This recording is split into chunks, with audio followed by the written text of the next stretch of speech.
In this video, I'm going to show you how to fix the issue where your Samsung television is not downloading apps. So the first thing we need to do to fix this is just check our network settings. Now you can do that by grabbing your television remote, and we're just going to press the settings icon located on the remote here. Now alternatively, you can just press the home button to bring up the Samsung home screen, and then you can use the left arrow keys to head all the way over to settings and select it from here. Now once you're on the settings page, we just need to keep scrolling down to general. Then we're going to scroll across and select network from this list, and then you just need to select network status. Now from this window, just ensure that you have a stable connection to the internet. Obviously, to download apps onto your television, it requires Wi-Fi. So you can also try restarting your network router. Sometimes that also solves the issue. But if you do have a stable connection to the internet and everything's working here, then what we're going to do is just come back over to the Samsung home screen by clicking on this home button. And then using the left arrow keys, we need to come over to apps and select this. And then using the directional arrow keys, scroll up to this top navigation,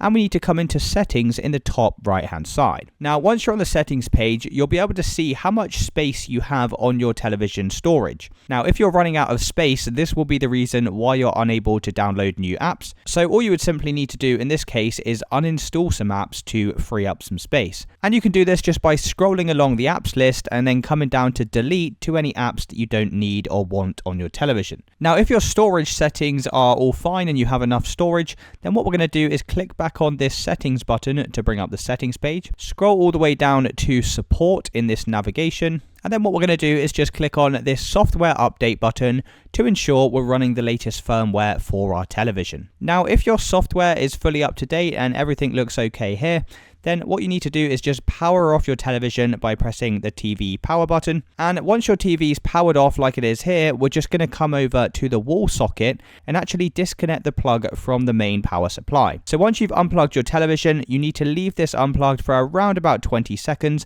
and that's going to perform a hard reset of your TV. So once 20 seconds have passed, just pop the plug back into the wall socket, and you can go ahead and try launching up your TV, and you should now be able to download apps. So it's as simple as that, guys. If you did find this video helpful, then let me know in the comments and I'll see you in the next one.